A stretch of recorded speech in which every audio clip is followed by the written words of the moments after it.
नमस्कार, मैं हूं शिरीन खान और आप देख रहे हैं आंचल न्यूज। तो आइए जानते हैं आज की कुछ मुख्य खबरें। अचानक दिल्ली के सलून में पहुंचे राहुल गांधी। महाराष्ट्र में कांग्रेस ने दूसरी लिस्ट की जारी। दिल्ली में परेशानियां खड़ी कर रहा प्रदूषण। भारत ने ऑस्ट्रेलिया दौरे के लिए घोषित की टीम। चक्रवाती तूफान के चलते देश के कई हिस्सों में बारिश का अलर्ट। तो आइए जानते हैं खबरों को विस्तार से। अचानक दिल्ली के सलून में पहुंचे राहुल गांधी। वीडियो शेयर कर दिया इमोशनल मैसेज। राहुल गांधी ने शुक्रवार को एक्स पर एक दिलचस्प वीडियो साझा किया जिसमें वे दिल्ली के एक सलून में शेविंग करवाते हुए नजर आ रहे हैं। इस वीडियो के साथ उन्होंने एक भावनात्मक संदेश का साझा किया जिसमें लिखा, कुछ नहीं बचता है, जो आज के भारत के मेहनतकश गरीब और मध्यम वर्ग की कठिनाइयों को दर्शाता है। इस सलून के मालिक अजीत ने राहुल को बताया कि वे दिन भर काम करते हैं ताकि दिन के अंत में थोड़े पैसे बचा सकें। उन्होंने कहा कि राहुल ने अपनी कहानी साझा करके उन्हें काफी खुशी और संतोष मिला। अजीत ने राहुल से कहा, कांग्रेस के राज में हमें सुकून था। पहले हमने सोचा था कि हमारा भविष्य बेहतर होगा, लेकिन हम वहीं ठहर गए। हम दिव्यांग हैं और जीवन ऐसे ही गुजर रहा है। हमारे बच्चों का भविष्य अंधेरे में है। अजीत की बात सुनकर राहुल ने लिखा, बढ़ती महंगाई ने मेहनत कश के अरमान छीन लिए हैं। उन्होंने आगे कहा, नाई से लेकर मोची, कुम्हार से लेकर बढ़ाई, घटती आमदनी और बढ़ती महंगाई ने हाथ से काम करने वालों से उनकी दुकान, मकान और स्वाभिमान तक के अरमान छीन लिए हैं। राहुल ने जोर देकर कहा कि आज की आवश्यकता ऐसे आधुनिक उपायों और योजनाओं की है जो आमदनी बढ़ाए और घरों में बचत लाए। उनका सपना एक ऐसे समाज का है जहां हुनर को मान मिले और मेहनत का हर कदम तरक्की की नई सीढ़ियां चढ़ने में मदद करे। यह संदेश न केवल राहुल की संवेदनशीलता को दर्शाता है, बल्कि उन करोड़ों लोगों की आवाज भी है जो रोजी रोटी की लड़ाई में संघर्ष कर रहे हैं। महाराष्ट्र में कांग्रेस ने दूसरी लिस्ट की जारी जिसमें 23 नाम शामिल।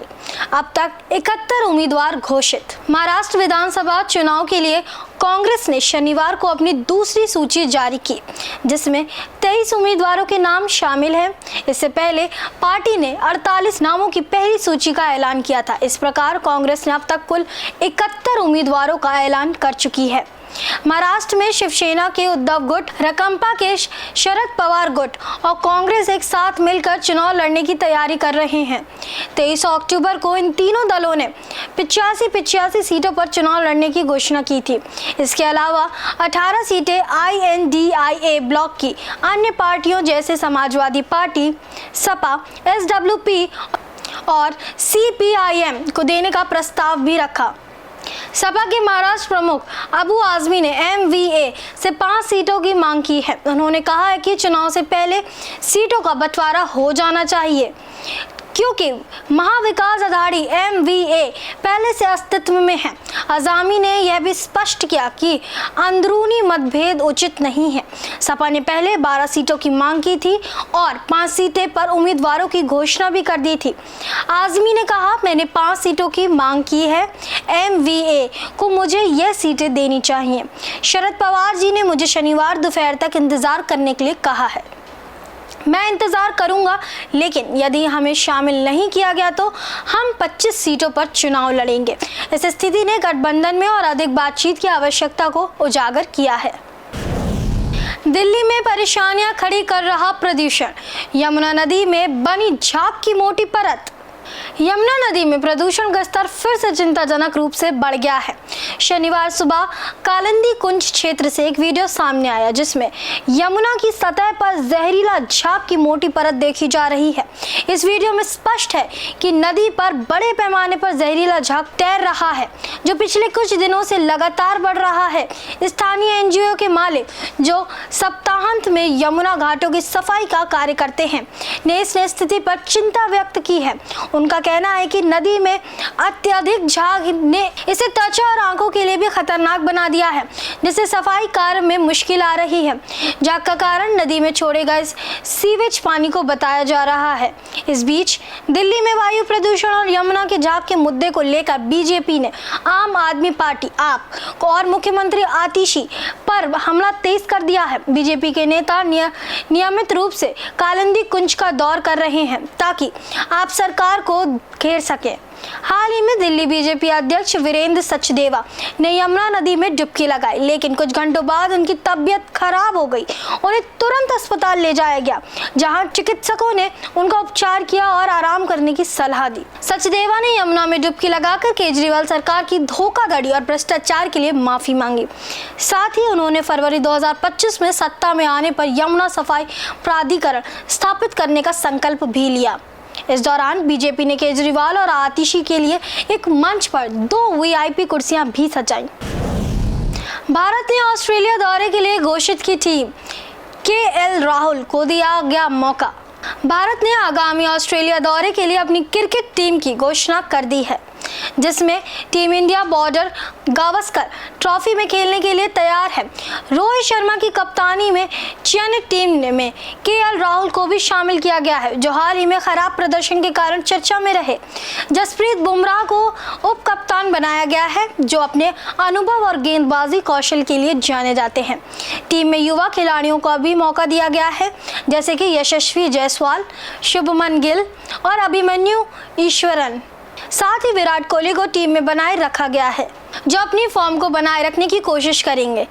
विकेट कीपर बैटर्स के रूप में ऋषभ पंत और ध्रुव जुरेल को चुना गया है और सरफराज खान को भी शामिल किया गया है। गेंदबाजी आक्रमण में बुमराह के साथ मोहम्मद सिराज, अर्शदीप, वाशिंगटन सुंदर, रविचंद्रन अश्विन और रविंद्र जडेजा शामिल हैं। प्रसिद्ध कृष्णा की लंबे समय के बाद टीम में वापसी हुई है, जो उनके प्रतिभा का संकेत है। इसके अलावा रिजर्व खिलाड़ियों के तौर पर मुकेश कुमार, नवदीप सैनी और खलील अहमद को चुना गया है। दौरे का पूरा शेड्यूल भी तय हो चुका है, जिसमें पहला टेस्ट मैच 22 नवंबर को पर्थ में होगा। इसके बाद 6 दिसंबर को एडिलेड, 14 दिसंबर को ब्रिस्बेन, 26 दिसंबर को मेलबर्न और 3 जनवरी को सिडनी में अंतिम टेस्ट खेला जाएगा। बॉर्डर गावस्कर ट्रॉफी के लिए टीम इंडिया इस प्रकार है: रोहित शर्मा कप्तान, जसप्रीत बुमराह उप कप्तान, Yashasvi Jaiswal, Shubman Gill, Virat Kohli, KL Rahul, Rishabh Pant wicket keeper, Sarfaraz Khan, Dhruv Jurel wicket keeper, Ravichandran Ashwin, Ravindra Jadeja, Mohammed Siraj, Arshdeep, Prasidh Krishna, हर्षित राणा, नीतीश कुमार रेड्डी और वाशिंगटन सुंदर। चक्रवाती तूफान के चलते देश के कई हिस्सों में बारिश का अलर्ट। पश्चिम बंगाल और उड़ीसा के कई हिस्सों में जमकर बारिश हो रही है। चक्रवाती तूफान दाना के प्रभाव से देश के कई हिस्सों में मौसम में काफी बदलाव आया है। मौसम विभाग ने पश्चिम बंगाल, उड़ीसा, उत्तर प्रदेश, कर्नाटक और तमिलनाडु समेत विभिन्न जिलों के लिए बारिश का अलर्ट जारी किया है। पश्चिम बंगाल और उड़ीसा के कई क्षेत्रों में आज भी मूसलाधार बारिश हो रही है, जिसके कारण जनजीवन प्रभावित हो गया है। उत्तर प्रदेश और बिहार में भी बारिश की संभावना है। मौसम विभाग के अनुसार शनिवार को यूपी के प्रयागराज, भदोही, मिर्जापुर, वाराणसी, गाजीपुर, चंद्रौली और सोनभद्र में हल्की बारिश हो सकती है। वहीं बिहार के जमुई, लखीसराय, नवादा, बेगूसराय, खगड़िया, कटिहार, पूर्णिया और किशनगंज समेत 18 जिलों में बारिश की संभावना जताई गई है।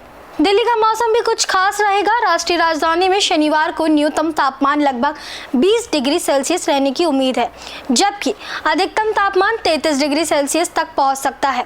दिन भर तापमान 21 डिग्री सेल्सियस के आसपास रहेगा और हवा की गति लगभग 3.14 किलोमीटर प्रति घंटे रहने की संभावना है। दिल्ली में सूर्योदय सुबह 6:29 बजे और सूर्यास्त शाम 5:41 बजे होगा। दिल्ली में वायु प्रदूषण में भी थोड़ा सुधार देखा गया है। इंडिया गेट के आसपास की वायु गुणवत्ता में सुधार हुआ है। शनिवार को दिल्ली का एयर क्वालिटी इंडेक्स AQI 237 पर पहुंच गया है, जिसे केंद्रीय प्रदूषण नियंत्रण बोर्ड के अनुसार खराब श्रेणी में रखा गया है। देश दुनिया की सभी खबरें देखने के लिए जुड़े रहिए आचरण न्यूज से। आचरण न्यूज, हर कदम आपके साथ।